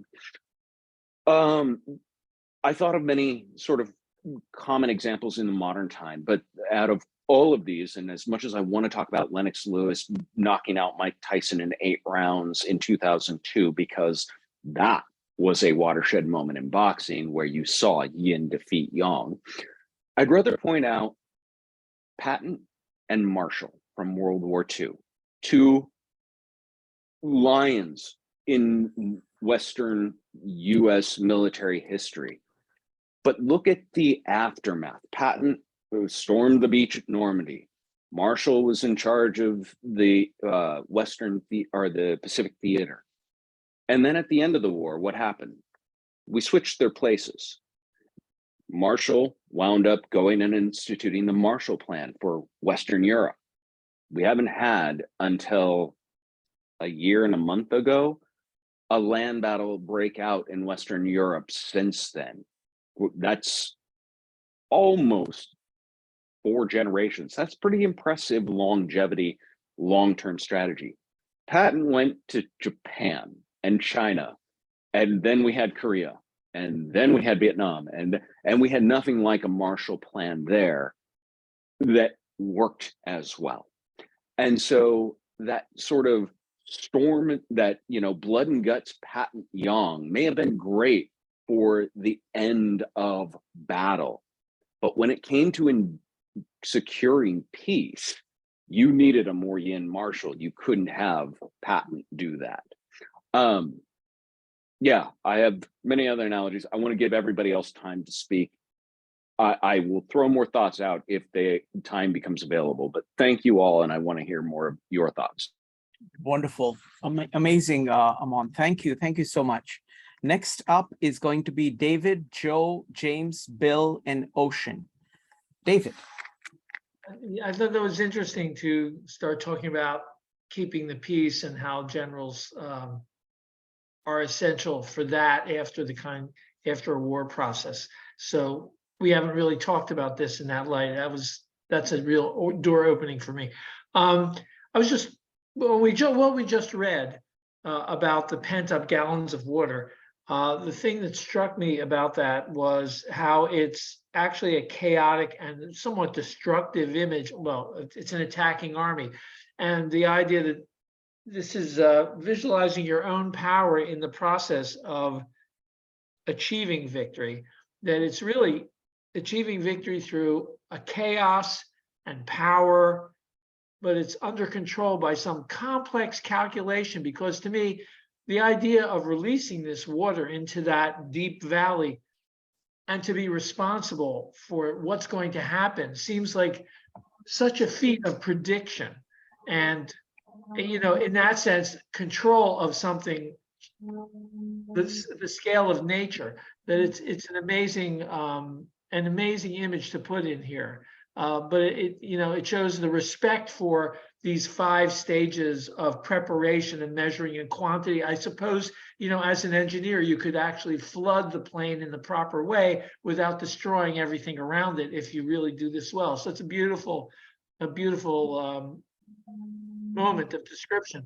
And as far as you're right, I did notice in this, back in number 2, the second thing we wrote, defend as though from within the earth, attack as though from the heavens. And here we have the element of water, this release of power. So I don't see any fire in here yet. You would have expected fire in this discussion, but I see those 3 elements, each having their role and beautifully, poetically melded in. Thank you. Thank you, David. Next up is Joe, followed by James. Joe. Yeah, I mean, my comments here are just, I think that the interesting thing is how everything is calculated and laid out for you, and it's a kind of a probabilistic approach to war, which makes sense. But I think that the interesting thing for me was, and I think everybody has spoken about the metaphor already, that the only thing I can add here is the idea where thus it is in his power to control success. And, you know, I think about that in terms of how that relates directly to number 1 and how we talked about that, and how it's basically we defeat ourselves if, you know, we don't properly prepare. So, I mean, that's pretty much all I'm going to leave my comments with. Thanks, Joe. Next up is James, Bill, Ocean, and then we will go ahead and talk about metaphors in Chinese. Go ahead, Joe. Thank you. I really think this is a good conclusion to the chapter, because it brings in this brilliant idea of controlling your options for success by using the military method. And the military method is to based on the ground, the ground being the earth, the situation that you're in, doing measurement, and then based on that, estimating quantities, the actual quantities available. Third, the calculations of power and power imbalances, and then the next step, of course, is the balancing of chances, which is statistical or theoretical analysis, where you create a number, you know, like from 0 to 1 or from 1 to 100 or whatever you like, you know, saying I have a 70% chance of defeating the enemy in this situation, or a 40% chance if the enemy has, if there's another situation, and so on and so forth. And then finally, what are your opportunities and chances for victory? So without going through these kinds of calculations and analysis, you're really not preparing yourself properly. You have to use that military method of analysis. And then I like the allegory of pent-up waters. It reminds me of the soldiers running downhill, essentially, you know, creating a kind of like a scare tactic to scare the enemy because of their power, numbers, and extra speed by running down the mountain. And that's the idea of releasing pent-up waters, just having overwhelming force and routing the enemy through getting to their emotions, as it were. So it's brilliant end to the chapter. Thank you, James. Next up is Bill. Bill, go ahead. Thanks. I want to explain a connection between the 2 most fundamental concepts in this chapter. One is the Chinese word, which has been translated sometimes as defense, but really better translated as invulnerability. Like even an attack plan or an attack operation can be vulnerable or invulnerable. Can I just ask a clarifier? Are you talking about Bushang or are you talking about Shao? I can't answer that question because I don't Okay. speak Chinese, but I'm referring to the parts of the English translations that used the word defense. But Jason said initially today that that doesn't quite capture it because it more talks about invulnerability, which was the word you introduced into the conversation today. So there's a connection between that and the other fundamental concept in this chapter, which is the Chinese word translated either as formation or disposition. So here's the connection. So it goes back to the earlier chapter that said all warfare is deception. So what enables General and Army A to be sure of victory before they even enter battle is when they have succeeded in deceiving General B and Army B into thinking either that they're far when they're near, or they're unable to attack when they are able to attack, or that they are internally disordered when they're internally well-ordered, etc. That's one part of it. But then the other part of it is discerning whether the enemy has bought the bait. And to do that, one has to send out spies and do various things. But one thing that one can do is read the enemy's disposition, their intentions, where the enemy thinks they are in the interaction, read it off of their movements of their forces, their formations, their physical dispositions of their forces in space, and use that as a way to read what the enemy's mental disposition is. What game do they think they're playing? What kind of, do they think that we're near or far, that we're capable of attacking or incapable, that we're well-ordered or disordered? And by reading off the enemy what game they think they're playing, one can tell when they think they're playing, one game when you're really playing a different game and you've got them exactly where you want them, and then you can let the flood of the waters go down and it all plays out like clockwork because they're caught in a place where they didn't want to be caught, and they've now realized that they had the wrong mentality about our side, and then it just defeating them completely at very low cost to oneself plays out like water washing over a waterfall. And I think that may be one reason he used that metaphor, because when a victory that's been pre-set up like that plays out on the ground, it just is like clockwork, and there is an inevitability to it. It's got its own laws of motion, like water has its own laws of powerful motion. So I wanted to close all those loops on all these elements of this chapter. Thanks for listening. I'll pass. Great comment, Bill. Thank you so much. So we'll go for Ocean next, and then we'll go to the discussion of metaphors in Chinese. Go ahead, Ocean. Hi, can you hear me? Yes. Okay, great. So two things, quick things, in order to respond to what Peter said about the martial arts and stuff. So, I've been giving examples, historical actual examples perfectly coincide with this teaching. However, I don't know, we're going to have free discussion at the end, but I'm going to just very quickly throw out that there are, as a Bible scholar, Shurikan, I'm sure you're familiar with it, story like David versus Goliath. Sometimes you cannot afford to wait and being patient and stuff.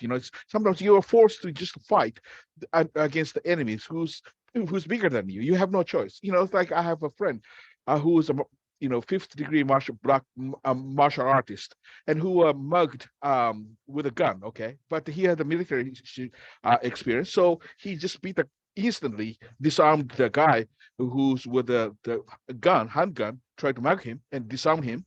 But he took the risk. There is no chance, even though he was a trained martial artist, there is no guarantee that he could disarm. He could be easily killed, but he took a chance and disarmed him. So there are situations that you cannot afford, you cannot really apply to this kind of teaching. So I would like to discuss that. And also, some people mentioned about the parallel between the Taoism and this kind of a teaching. And I've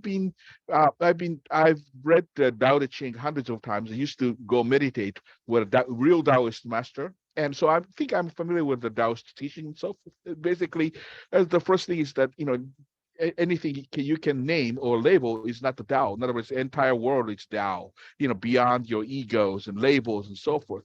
On the other hand, this is more like your intellect, yourself, your enemies, calculation. To me, it sounds the exact opposite from a Taoist way of perceiving the world. It's like one beyond your rationality, whereas this one is manipulative and calculation. So I want your help to help me to understand what's the parallel between Taoist teaching and this kind of teaching. Thank you. Wonderful. Thank you very much, Ocean. And then we'll have final comments now by Amon. You're welcome to address anything that you want, and then we'll go to Meta. So I just want to say really quickly, to Ocean, I forgot to mention, he is absolutely right. I forgot to clarify, but I was talking about competition. And the Ocean's example is life and death. Remember when I said earlier, no matter what situation, you're effed, right? In the case of Ocean's friend, he chose the option which he believed he will be less effed in. So that's a different situation than competition where it's fair. Wonderful. Thank you, Peter. Amon. That's a salient point. And I want to thank Ocean because as some of you are unfortunate enough to know, I like nothing more than talking about Taoism. Taoism gets a lot of reputation for being pacifistic, but read it closely, it's not. It just advises that's always the better strategy, not the only strategy. And some of that is present here in The Art of War too. But like I said, they draw from the same well of sort of pan-Chinese ideas, and therefore there are going to be some similar feels every here and there. Though the Sun Tzu兵法, the Master Sun's method or fa of military or fa of war, gives rise to a school of philosophy that we call legalism, or fajia, which is antithetical to a lot of the Taoist teachings, but also a lot of the Confucian teachings. It was very, very rewards and punishment pragmatism. There's not as much of that you'll read in the Tao Te Ching, but there is an element of pragmatism that exists there as well. And the metaphors of water crashing as a destructive force is a really powerful one that I think most Taoists could say, yeah, that's why it's good to be like water, because when you have to, when it absolutely positively counts, nothing will wear anything down more than water. Speaking of wearing things down, the other things I wanted to address, since there's a little time and I took notes, historicity. And this kind of ties in with something that Mark was asking about the empirical claim in the first verse. Empiricism and historicity, this sort of, are we talking facts? Are we talking fiction? Is very much a function of Western scholarship. In Eastern scholarship, it is not as paramount. And this goes to something Shrikant was asking about, the idea of metaphor. We have in the Western corpus a symbol, logarithmic, formulaic language. We take alphabets, put together letters, create words, those create language. So we have these formulas we follow, and we think in these very algorithmic terms of essentials. 1 + 1 must always equal 2. That's an essential truism for us. Chinese as a language is pictographic and metaphoric, and therefore does not necessarily hew to this formalism and essentialism that we have as part of our suppositional background in the Western world. Therefore, the question, was Sun Tzu real, is a question that somebody put this out before. Even without Jesus, you still have Christianity. The historicity is indifferent towards that outcome. And in the Chinese mind, even saying that statement, though, feels argumentative to us because we want that essential, true or not true. It's not as contentious within the Eastern world to say there was or wasn't a Sun Tzu, there was or wasn't a Lao Tzu, there was or wasn't a Kung Fu Tzu. I mean, there's a few Confucius who'd probably lose their mind, but for the most part, they would say those texts exist, those things were written, those things have been paramountly important to us culturally and have shaped us. And so that historicity actually isn't as important. And I do think there's a Sapir-Whorf component to it, that if you can think metaphorically and pictographically at the word level, where every single word is laden with metaphor, even that word shall.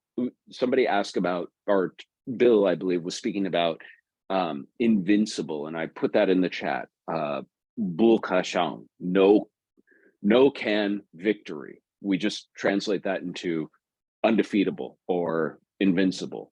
But the other word for defend, shao, is actually an image of a roof and an inch. And if you think of this idea of defend by thinking about patching a roof, every single inch of it must be covered to ensure that you don't get a wet head. Then this idea of defend or to guard against takes on a different level than if we were to simply put the combination of D, E, F, E, and D together and equal some abstract idea. China, as a country, as a kingdom, as a realm, was only ever conquered once by Mongols. And what happened within a generation? They became Chinese. And when I say they became Chinese, I mean lock, stock, and two smoking barrels. Language, culture, dress. They adopted every single bureaucrat into their dynasty. They called it a dynasty. It's in part of the dynasty. So as far as the empirical claims of, does this really work? Can you make yourself invulnerable in terms of defense? I think China is the case study that was so. And even in their one quote unquote failing, well, they just absorbed the attacker and made them theirs, made them a continuation of their dynastic system. So it's pretty hard to argue with 3,000 years of results. Those were the two big things I want to say. If any more time goes, I will talk Lennox Lewis and Michael and Mike Tyson's boxing match. But no. Aman, I am just so intrigued by your comments on the metaphor in Chinese. You know, we've been diving deeply into the concept of metaphors. You know, works of Julian Jaynes, Owen Barfield, just many things. We are looking at metaphors everywhere, in poetry, in the Bible. But I think with the point that you're making, that because of the pictograms or logograms, the metaphor is built at the word level. There is no metaphor in ABC, in the sense that you can kind of stretch and do it, but it's not really there. You know, unless you put the whole sequence together, you don't get anything, you know, whereas each of the characters, go ahead.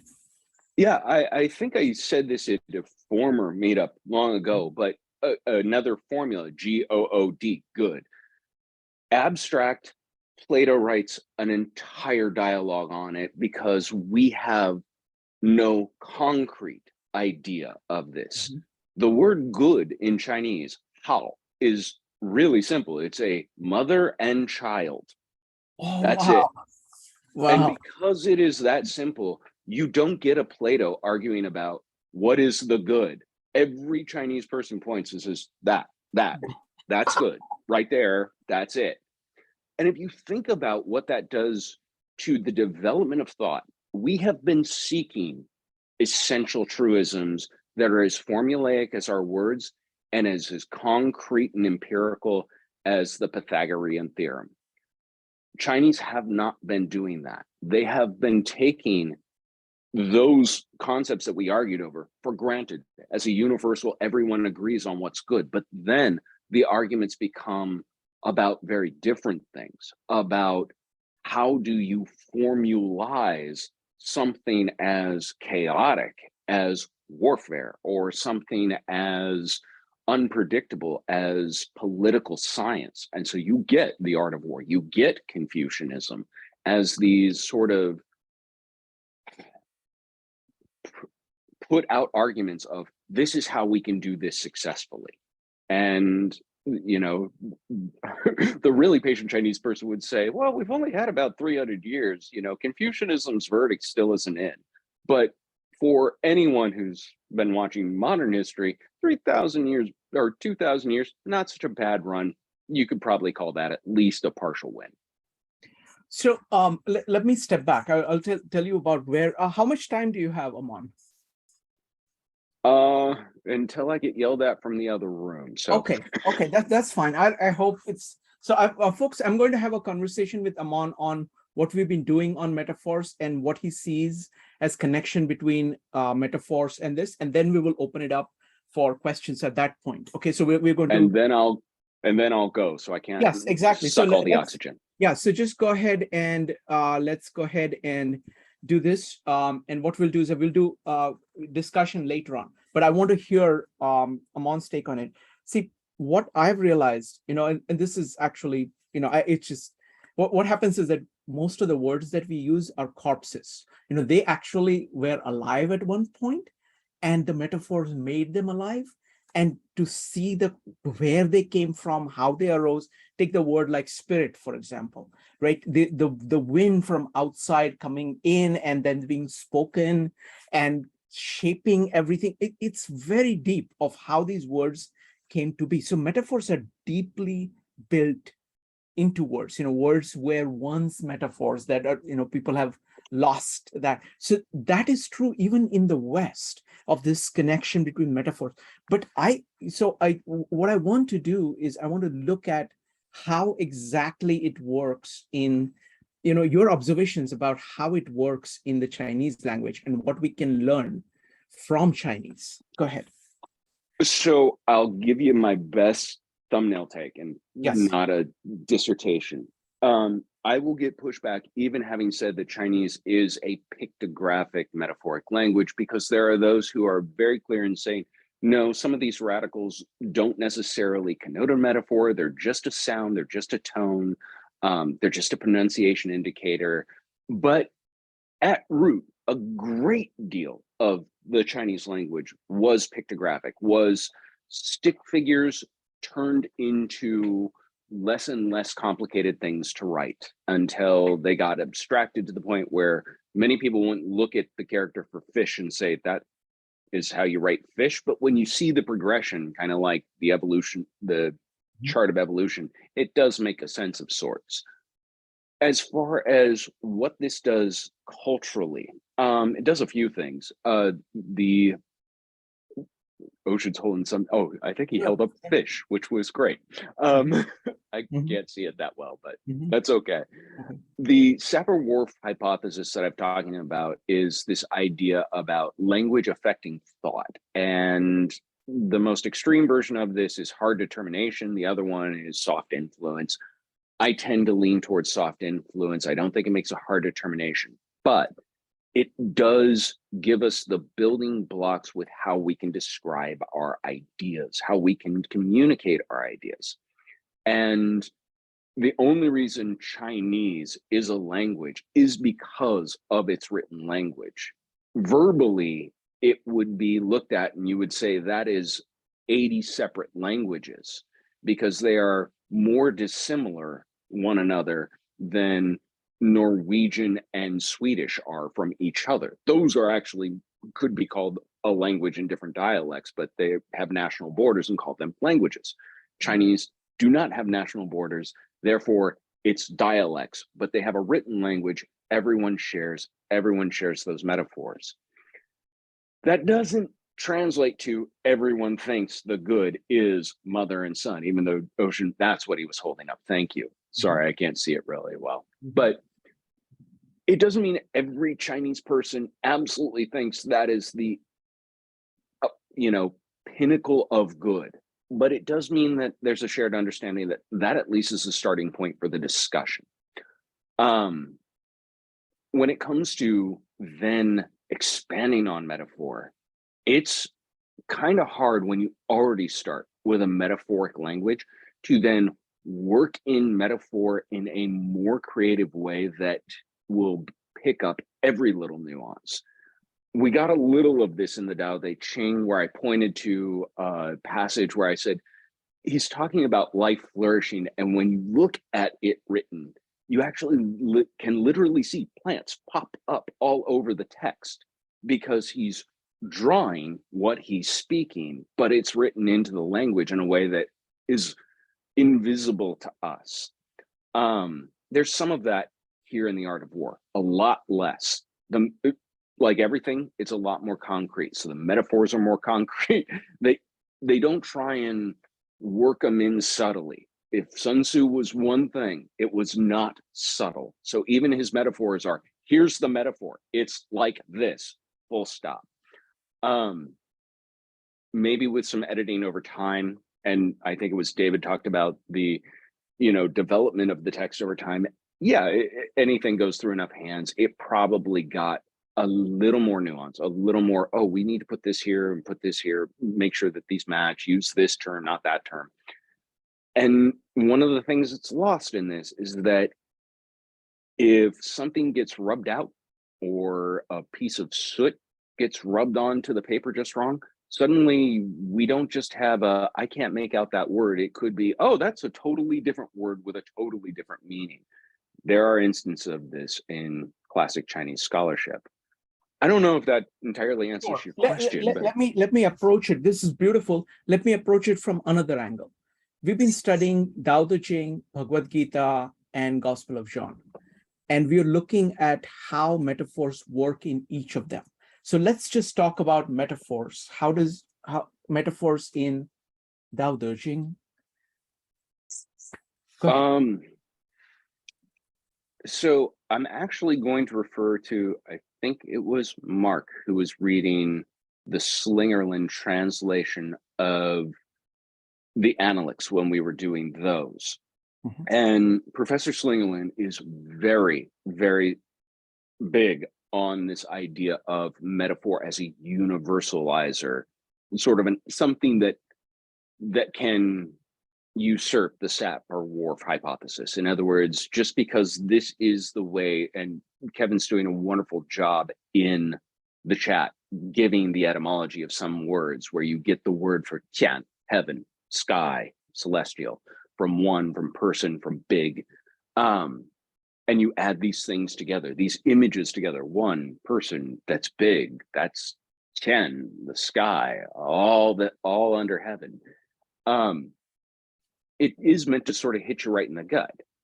But the metaphors of things like, what is one person united under the sky is what's all under heaven, is a metaphor that we can grasp as well. Even if we don't necessarily know it from the language, somebody explains it to us, we go, oh, I get that image. Or if we talk about cooked ding or butchered ding in the Zhuangzi, which I'm going into it, but he's hacking and hitting this giant ox with his shoulder. And as he's describing, thwack, slice, swipe, that metaphor of a blade moving through is something so visceral that we can grasp it even if we don't grasp the language metaphors. And Slingerland's argument is, this is what unites a great deal of these schools of thought, are these chains of metaphor that otherwise would be overlooked. Because not once in the Zhuangzi does he ever actually say the words Wu Wei. And so people have said, well, that doesn't make him a Taoist. Yeah, but read that butchered ding metaphor. Read about, the man who made the bell, or there are so many allusions to effortless action, doing without great effort, Wu Wei, that he argues, yeah, this is absolutely a Taoist text. And you'd have to be an idiot not to recognize the metaphor in it that is expressing Wu Wei. In the same way, the Art of War is not a Taoist text, but they share so much common ground and come from such a same fertile, sort of soil of the time, that things that make it into the Art of War, make it into the Tao Te Ching, make it into the Zhuangzi, images of water, images of defense, images of hewing to more yin ideas as opposed to always being too yang. Not because they were orthodox Taoists, but because these are universally good ideas. They just work. And so you should stick with them because, every Achilles out there will only be sung about so long before his end is, foreseeable, way off. We know Achilles is going to die. Wonderful. I guess that's the best way I could kind of sure tie a bow around that. So if I can ask you one more question, kind of now stepping back and looking at English and metaphors in English. Look at, the great thing is that you're very well read in both English and Chinese. So, so look at the way in which metaphors are used in English at their best. Forget about at their best. And then I'm thinking of the Jabberwocky. Yes, no, that's a great example. And how does that work? And is there any comparison that you can make between the way in which metaphors are working in Chinese? I'll give you an author who and this was actually why I think Taoistic is a great adjective, because there are so many things when we get to this idea that these are universalisms, not necessarily culturally precious ideas. There are then opportunities to look at other things and say, wow, that feels very Taoistic, without feeling like we're trying to culturally appropriate or something like that. If you go to Hawaii and watch someone dance the hula, hula is very Taoistic. So is surfing. That doesn't mean there were, Taoist, I can't even think of what you would call them.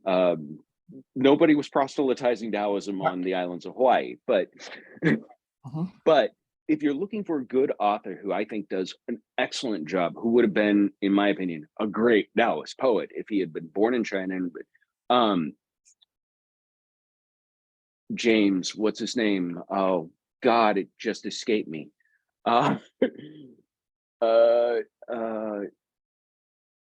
Civil rights era, James, oh God, somebody help me. Somebody go ahead and type Baldwin, thank you. Oh, yes.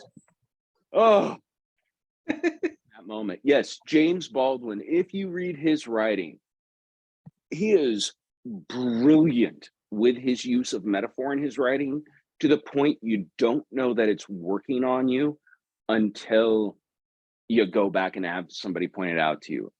There's a short story he wrote called Sonny Gets the Blues, which, if nobody's read it before, I highly recommend it.